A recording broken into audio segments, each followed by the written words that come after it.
My wife, Amanda, and I have been married for 7 years. We've had our ups and downs like anyone, but overall, I thought we were solid. Recently, though, things have felt off. So here's the deal.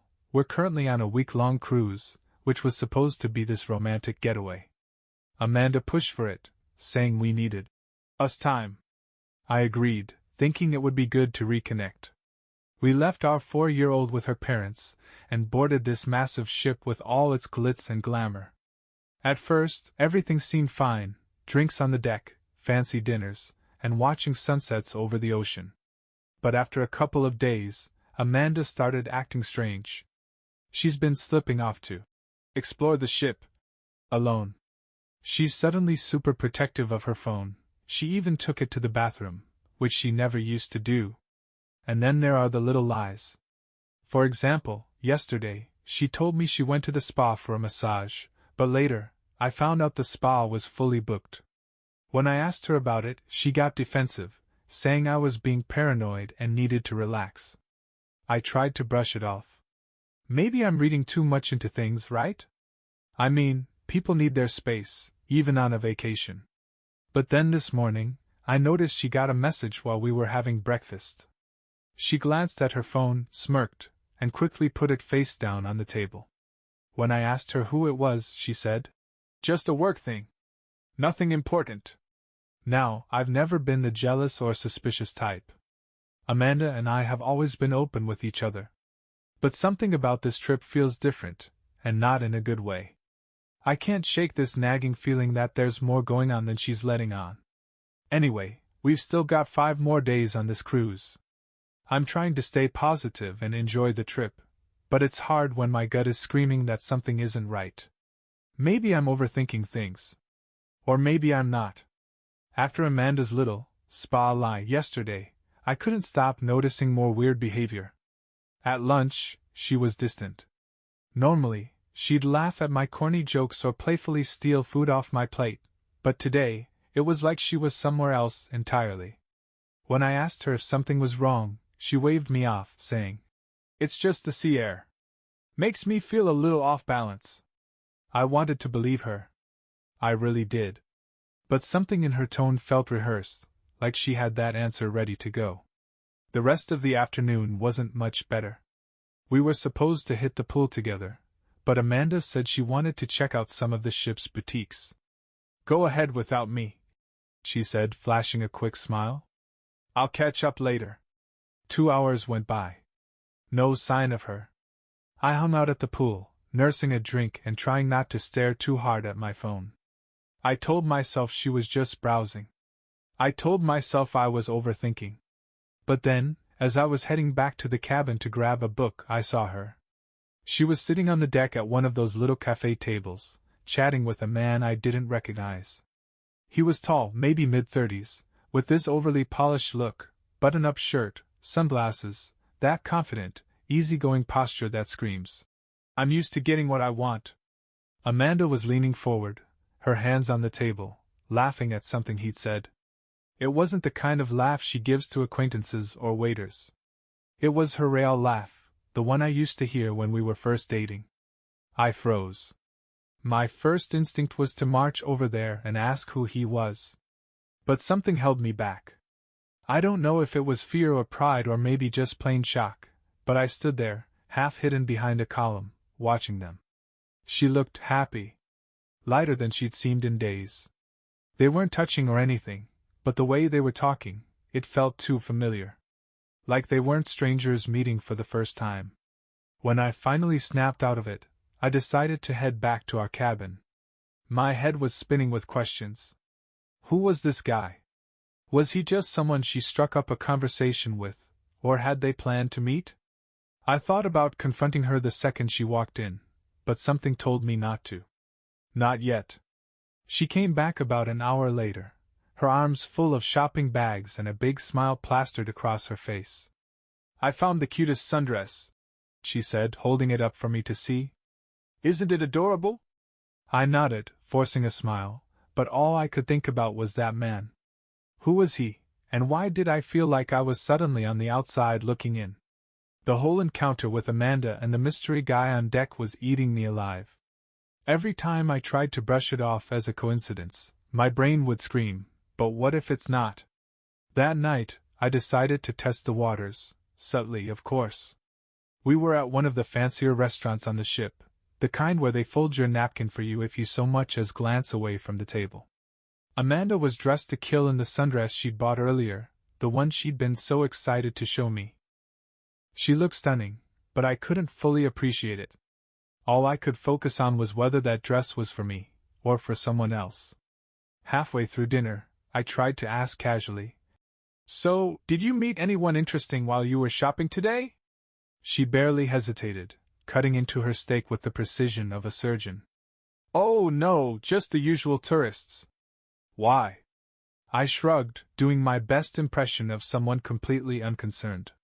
"Just curious. This place is packed with characters. Figured you'd have some funny stories by now." She smiled, one of those easy, dismissive smiles. "Not really. Just people watching." It was such a simple answer, but it hit me like a gut punch. People watching? Was that what you'd call sitting at a table, leaning in close, laughing with a guy she didn't mention to me? The rest of the night, I tried to keep things light, cracking jokes and asking her about the places she wanted to visit at our next port. But in the back of my mind, a storm was brewing. When we got back to our cabin, Amanda said she was tired and wanted to get to bed early. Fair enough, we'd had a full day. But when she climbed into bed, she brought her phone with her. Normally, she'd set it on the nightstand, but tonight it stayed tucked under her pillow. That was new. As she drifted off to sleep, I lay there staring at the ceiling, listening to the soft hum of the ship's engines. My mind was racing. What if she was texting that guy right now, under the covers? What if the whole early bedtime thing was just a way to get me to shut up while she carried on her little secret? I knew I was getting in too deep, but I couldn't stop myself. Around midnight, when her breathing was slow and steady, I decided to check. Just a quick look at her phone, enough to quiet the doubts in my head.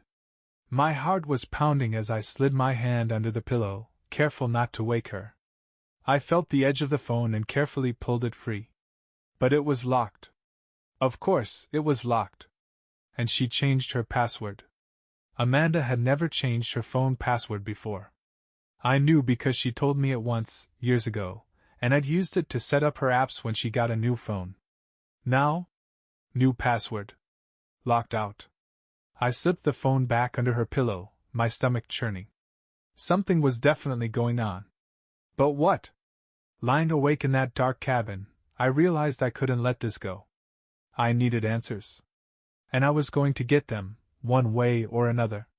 The next morning, I woke up to the sound of Amanda moving around the cabin. She was humming, like she didn't have a care in the world. Meanwhile, my head was pounding from a night of tossing and turning, replaying everything over and over. "Morning," she chirped, pulling a sweater over her head. "I'm heading to the yoga class on the Lido deck. Thought it'd be fun to try something new." Yoga? Amanda hated yoga. She called it pretend exercise the last time one of her friends tried to drag her to a class. "Yoga, huh?" I said, doing my best to sound casual. "What brought that on?" "Oh, you know," she replied, not meeting my eyes. "Vacation vibes, trying to mix it up." I nodded, pretending to buy it. "All right, have fun." As soon as she left, I jumped out of bed and threw on clothes. My gut was screaming at me, and I wasn't about to sit there and let her brush me off again. If she was lying, I needed to know. I grabbed a coffee and made my way to the Lido deck, keeping an eye out for any sign of her. Sure enough, I found the yoga class set up in a roped-off section near the pool. There were about a dozen people in stretchy clothes, moving through poses with an instructor calling out instructions over soothing music. But Amanda wasn't there. I scanned the deck, my heart sinking. She wasn't anywhere in sight. No sundress, no yoga mat, no wife. So where was she? I decided to hang back, lingering near the railing like I was admiring the view of the endless ocean. After about 20 minutes, I was starting to wonder if maybe I'd missed her. Maybe she was actually doing yoga, and I just arrived too late. Maybe I really was losing it. And then I saw her. She was coming up from the lower deck, walking fast, her hair a little windblown like she'd been outside. And she wasn't alone. The same guy from the cafe was walking beside her, his sunglasses perched on his head like he owned the world. He was laughing, gesturing animatedly as he spoke. Amanda was smiling too, clutching her phone in one hand and tucking a strand of hair behind her ear with the other. They were heading toward the dining area, completely oblivious to the fact that I was watching. My blood ran cold. I followed at a distance, keeping behind the crowds. They stopped at one of the smaller, quieter tables near the ship's library. She set her phone down on the table, face up this time, and leaned in to talk. Whatever he was saying, it had her full attention. I debated confronting them right then and there. Marching up to their table, demanding to know who he was and why she'd lied to me. But something stopped me. Maybe it was the disbelief, the sheer audacity of it all. Instead, I ducked into the library, pretending to browse the books while keeping an eye on them through the glass doors. That's when it happened. The guy reached across the table, his hand brushing hers. It wasn't overt, barely more than a touch, but it was enough. Enough to make her blush, enough to make my stomach drop. I needed air. I left the library and found myself back at the railing, staring out at the ocean. I couldn't wrap my head around it. What was this? A flirtation? Something more? Was she testing the waters, or had she already dived in? As I stood there, gripping the cold metal railing, I realized something. I wasn't ready to confront her. Not yet. I needed more. Answers, proof, something solid that wouldn't let her spin this into some ridiculous misunderstanding. But how far was I willing to go to get it? Before I could decide, a loud ding-ding-ding interrupted my thoughts. It was an announcement over the ship's intercom. Attention passengers, we have a slight delay docking at the next port due to high winds. We'll keep you updated on the situation. Thank you for your understanding. I groaned inwardly. Being stuck on this ship, with no escape from whatever this was, felt like torture. And as I turned to head back to the cabin, I caught a glimpse of Amanda and the guy again, walking away from their table. They were heading toward the elevators, still laughing like they didn't have a care in the world. I had no idea where they were going, but one thing was clear: Amanda wasn't the woman I thought she was. And I wasn't going to sit back and let her make me a fool. I got back to our cabin feeling like a pressure cooker on the verge of exploding. Every interaction with Amanda was turning into a game of mental gymnastics, her saying one thing, my gut telling me another.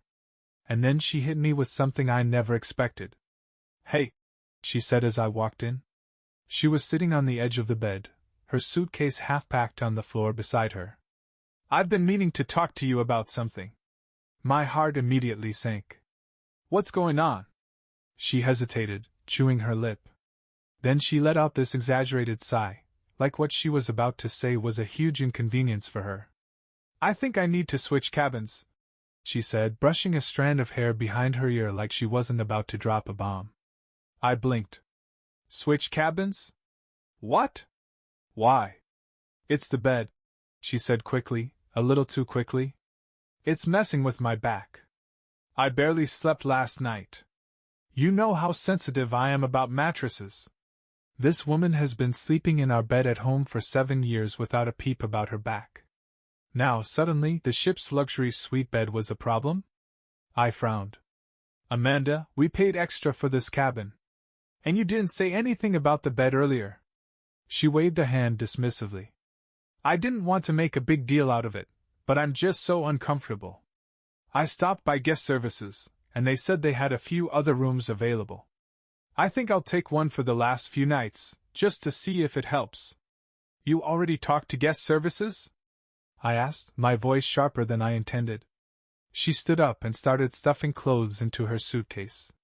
"Yeah, I was passing by, and I figured I'd ask. It's not a big deal, babe. You're welcome to stay here if you like this bed. I need better sleep, you know?" "Better sleep?" On a vacation we were supposed to spend reconnecting? I felt like my brain short-circuited. Was she serious? Or was this her way of creating space for whatever was going on with her mystery friend? Where's this new cabin? I asked, crossing my arms. Just a few decks down, she said lightly, like she was discussing the weather. Closer to the spa, actually. I thought that'd be nice. The spa she wasn't even using? I wanted to call her out right then and there, but I knew how it would go. She'd roll her eyes, accuse me of being paranoid, and somehow make me the bad guy for questioning her. Instead, I nodded stiffly. Fine. If that's what you want. She smiled and kissed my cheek like she'd just done me a favor. Thanks for understanding. You're the best. And just like that, she was out the door, wheeling her suitcase down the hall. I stood there in stunned silence, the walls of the cabin feeling smaller and smaller. She wasn't even trying to make her excuses believable anymore. A bad mattress? Who even buys that? As soon as the door clicked shut, I grabbed my phone and opened the ship's app. Sure enough, there was a map of all the decks and cabins. I stared at it, trying to figure out which room she might have switched to. The closer to the spa comment narrowed it down a bit, but there were still too many possibilities. Then an idea hit me. If she really had gone to guest services, they'd have a record of her request. I pulled on my shoes and headed for the lobby, my pulse hammering in my ears. By the time I got there, my nerves were on fire. The woman at the desk greeted me with a smile. Good evening, sir. How can I help you? I hesitated for half a second before diving in. Hi, my wife mentioned she was switching cabins because of a mattress issue. I just wanted to make sure her request went through. Oh, of course, she said cheerfully, tapping away at her computer. What's your wife's name? Amanda Taylor. She nodded, still typing. Ah, yes, here we are. She requested a change earlier this afternoon. And the new cabin? I asked, trying to keep my voice steady.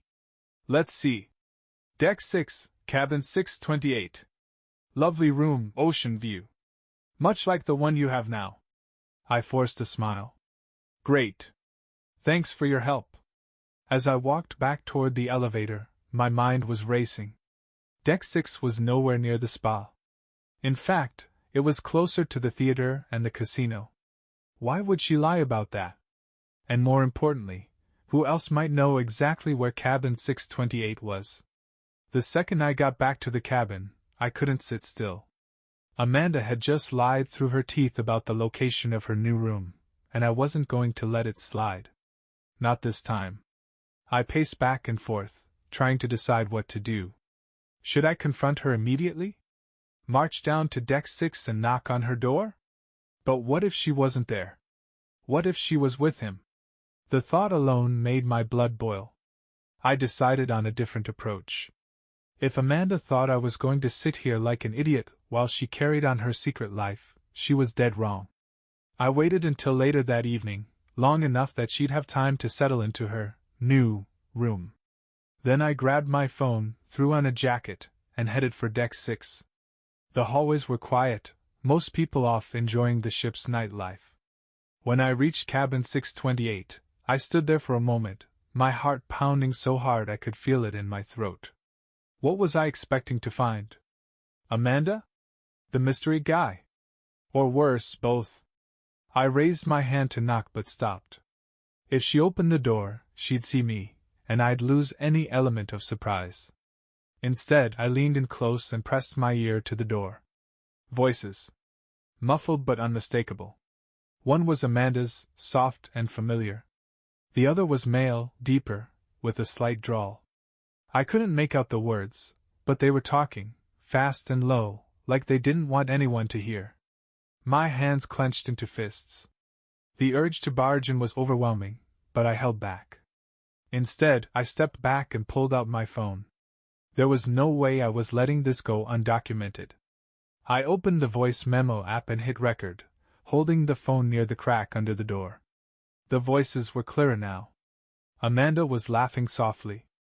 You're so bad, she said, her tone playful and flirty in a way I hadn't heard from her in months. Only with you, the guy replied. His voice oozed confidence, like he didn't have a care in the world. My stomach churned. Who the hell was this guy? I heard movement, footsteps, the creak of a chair. Amanda spoke again, her voice quieter but still audible. We have to be careful. He's starting to get suspicious. He. I didn't need a name to know who she meant.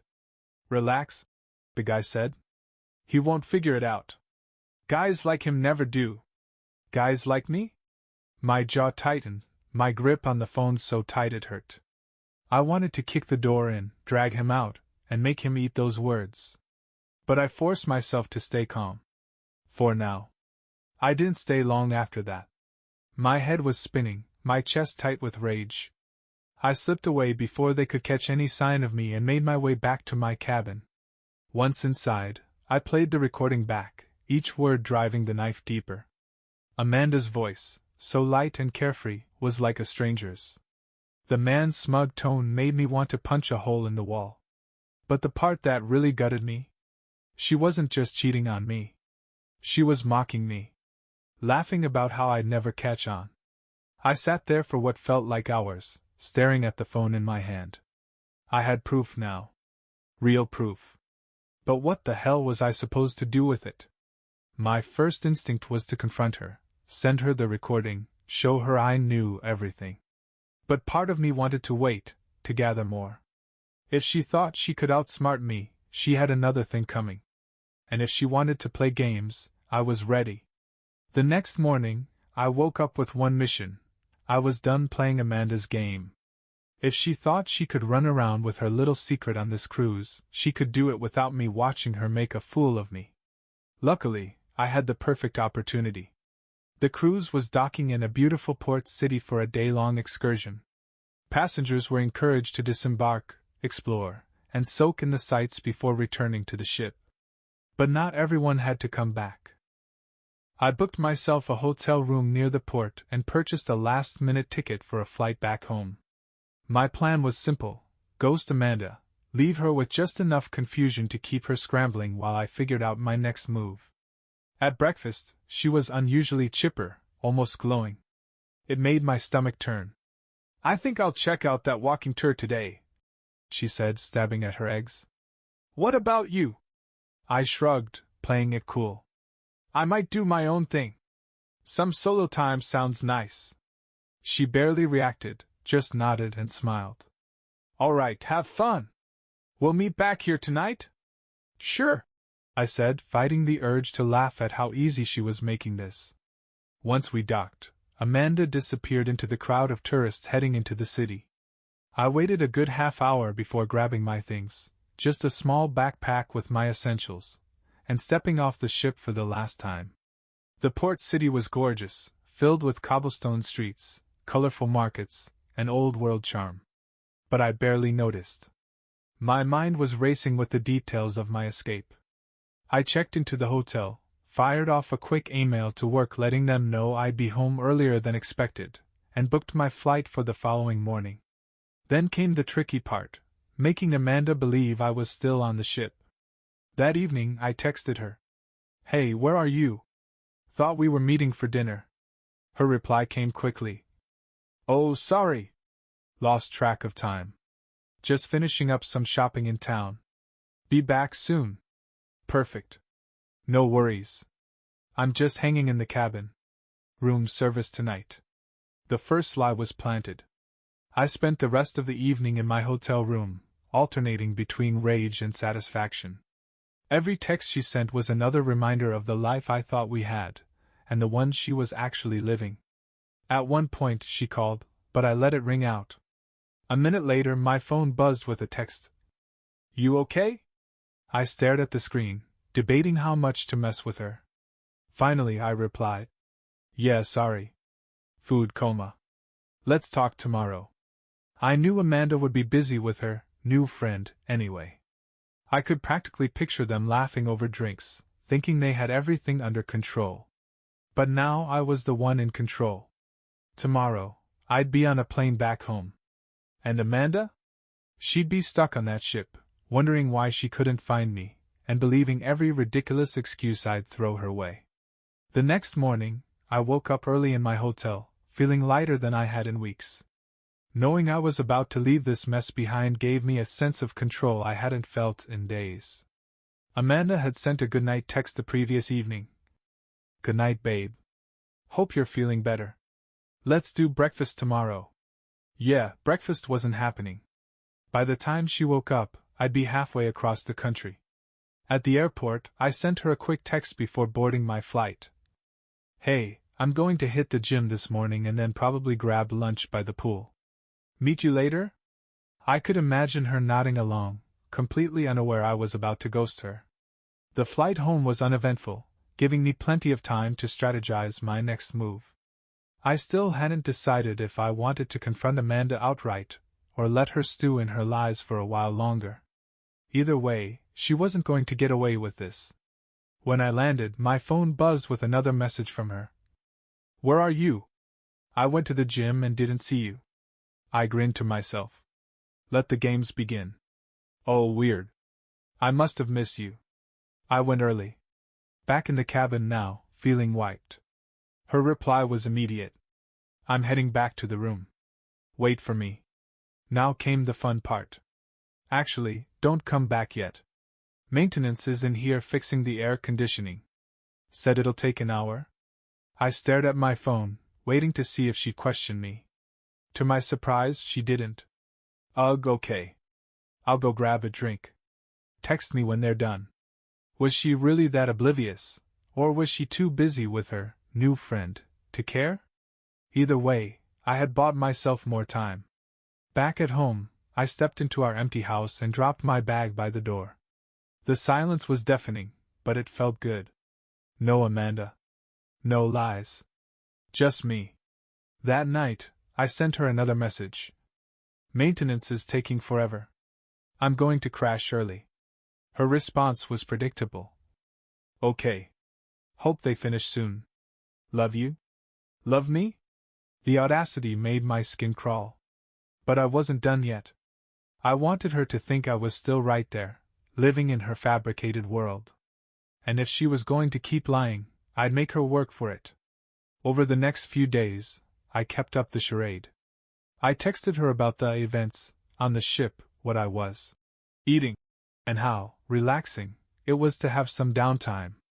Each lie was as absurd as the last, but Amanda never questioned a thing. At one point, I told her I couldn't meet for dinner because I was stuck in a trivia tournament and had made it to the finals. Her response? "OMG, you're such a dork. Win something for me." Meanwhile, she was probably off with her new buddy, thinking I was none the wiser.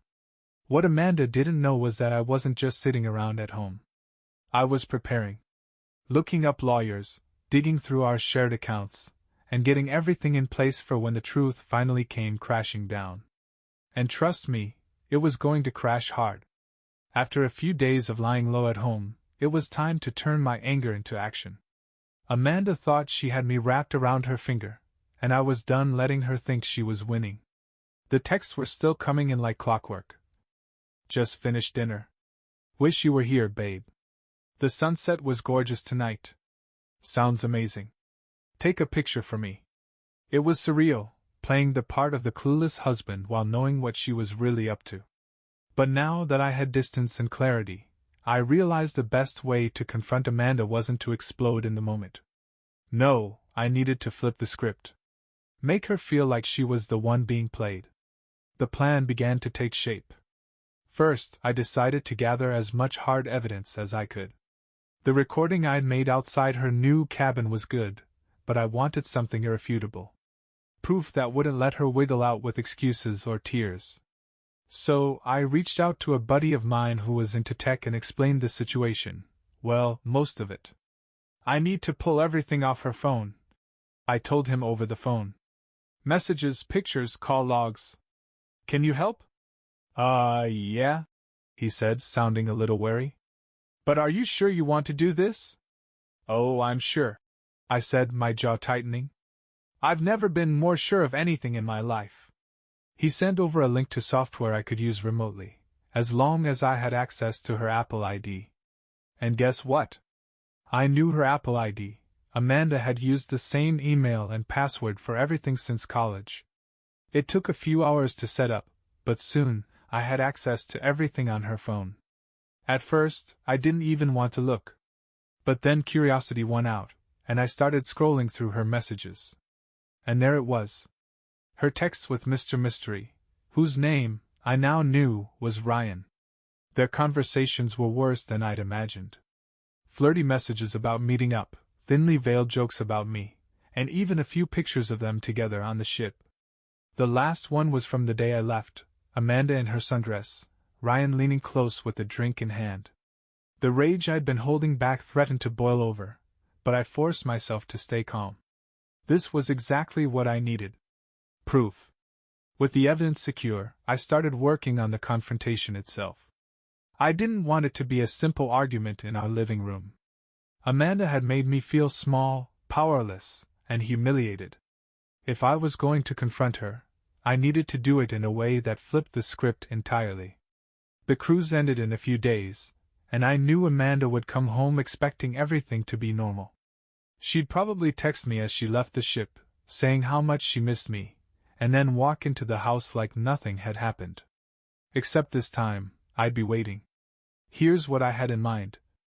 Set the scene. I'd invite a couple of her closest friends over under the guise of a welcome back gathering. These were people who had been there for both of us for years, people she couldn't lie to as easily as she lied to me. Reveal the evidence. Once Amanda walked in, I'd act completely normal. Let her think she was in the clear. Then, in front of everyone, I'd pull out my phone, play the recording of her and Ryan from the ship, and show her the screenshots of their messages. Watch her squirm. I wasn't planning to yell or get angry. No, I wanted to stay calm, let her unravel under the weight of her own lies. The grand exit.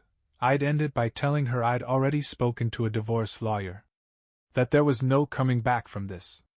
Then I'd walk out and leave her to explain herself to her friends. Was it dramatic? Absolutely. But after everything she'd put me through, Amanda deserved nothing less than to be exposed for who she really was. I spent the rest of the night perfecting the plan, running through every detail in my head. By the time I went to bed, I felt more in control than I had in weeks. Amanda had no idea what was coming, and I couldn't wait to watch the truth hit her like a tidal wave. The days leading up to Amanda's return were a mix of nerves and simmering anger. On the surface, I was keeping it together, texting her like everything was fine. We dock tomorrow. Can't wait to see you. Same here. Let me know when you're on your way. Every message from her felt like a taunt.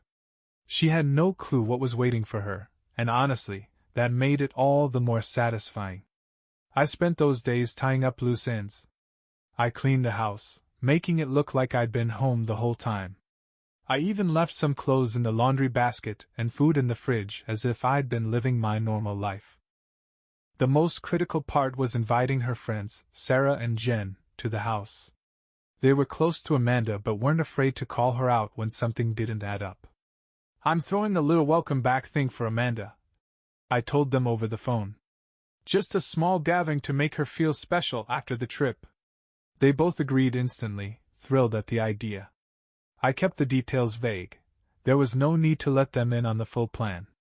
All they needed to know was that they'd be there when Amanda walked through the door.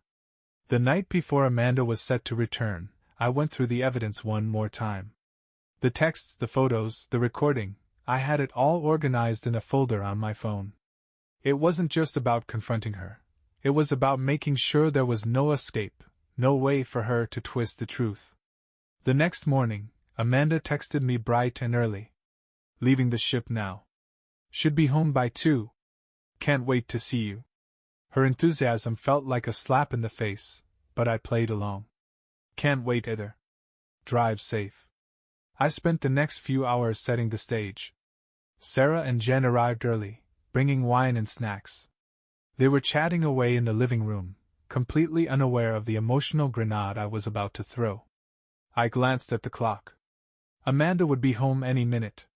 My heart was pounding, but I kept reminding myself, stay calm. When I heard her car pull into the driveway, My palms started to sweat. This was it. Sounds like she's here, I said, forcing a smile. Sarah and Jen perked up, ready to greet her. The front door opened, and there she was. Amanda stepped inside, looking radiant and relaxed, her suitcase in tow. "Hey, everyone," she said, surprised but happy to see the small gathering. "What's all this?" "Just a little welcome back party," I said, giving her a quick hug. "Thought you'd like it." Her eyes softened, and for a second, I almost believed the version of Amanda I used to know was standing there. Almost. We all sat down, Amanda launching into stories about the trip, the food, the shows, the ports.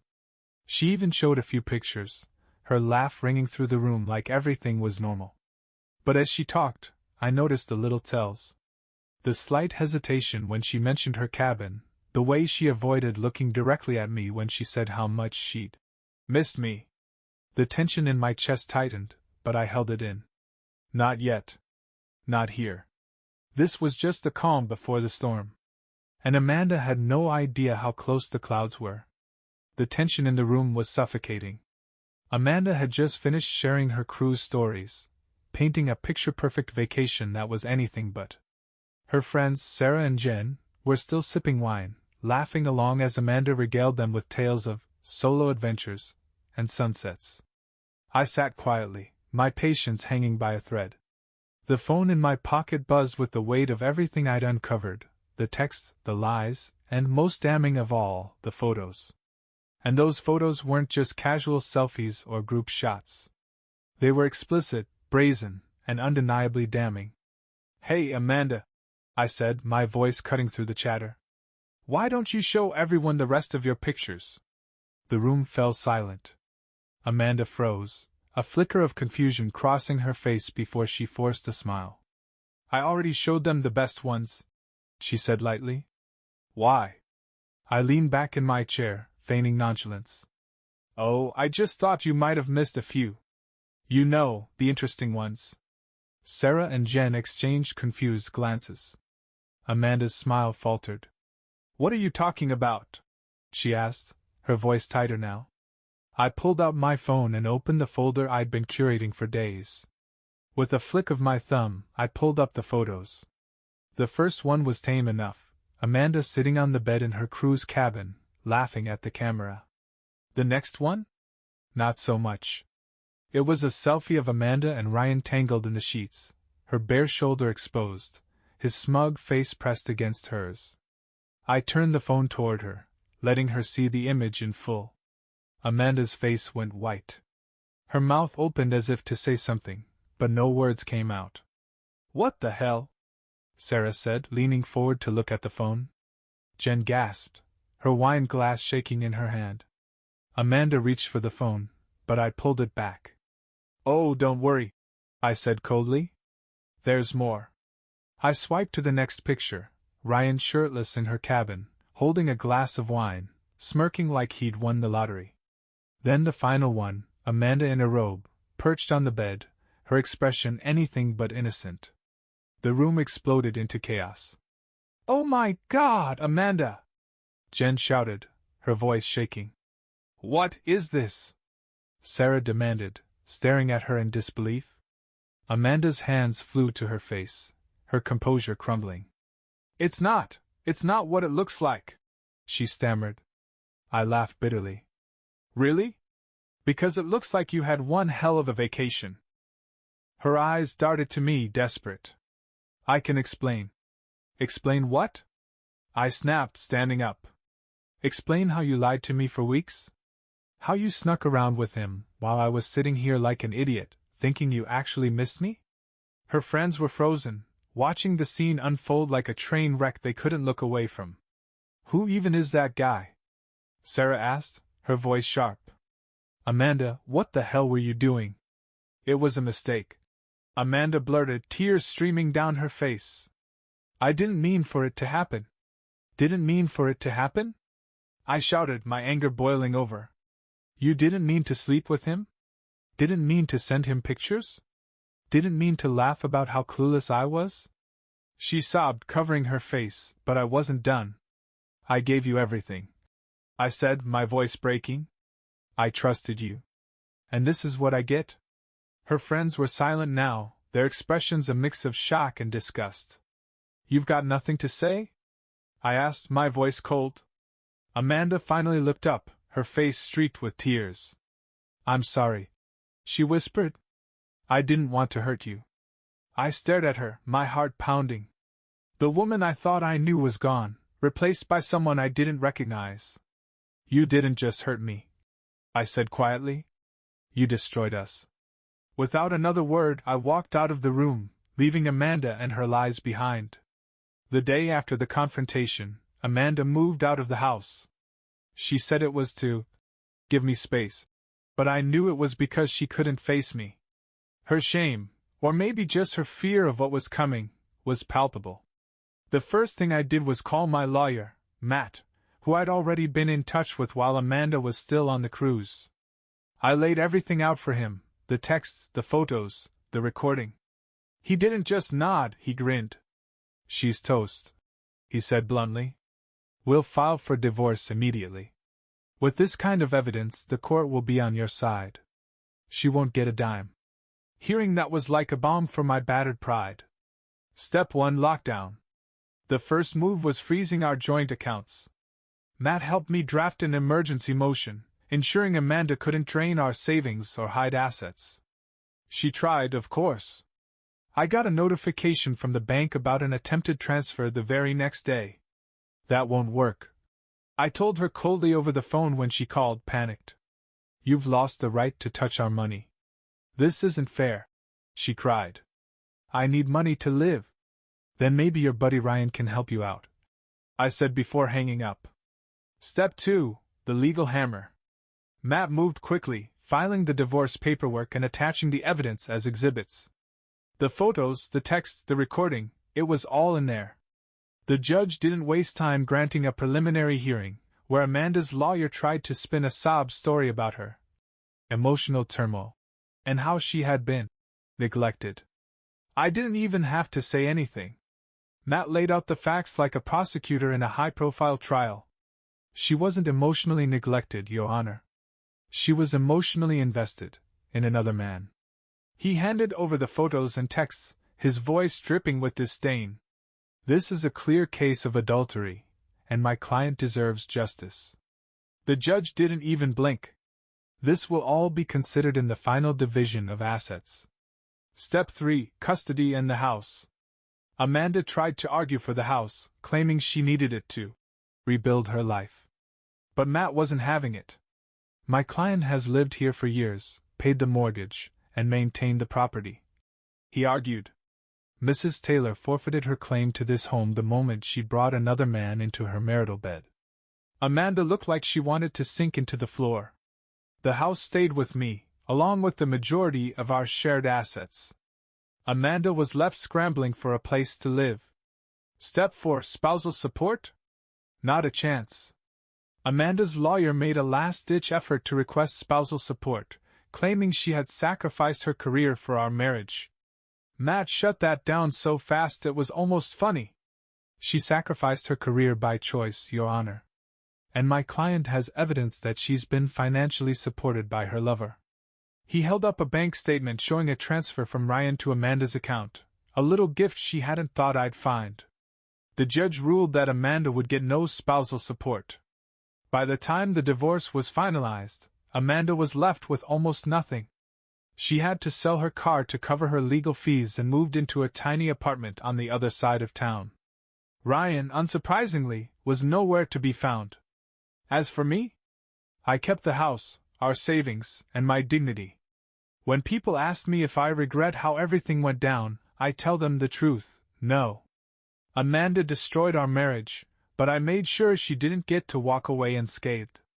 Sometimes, justice isn't just about what you win, it's about making sure the person who hurt you can't hurt you again. And for the first time in months, I felt free.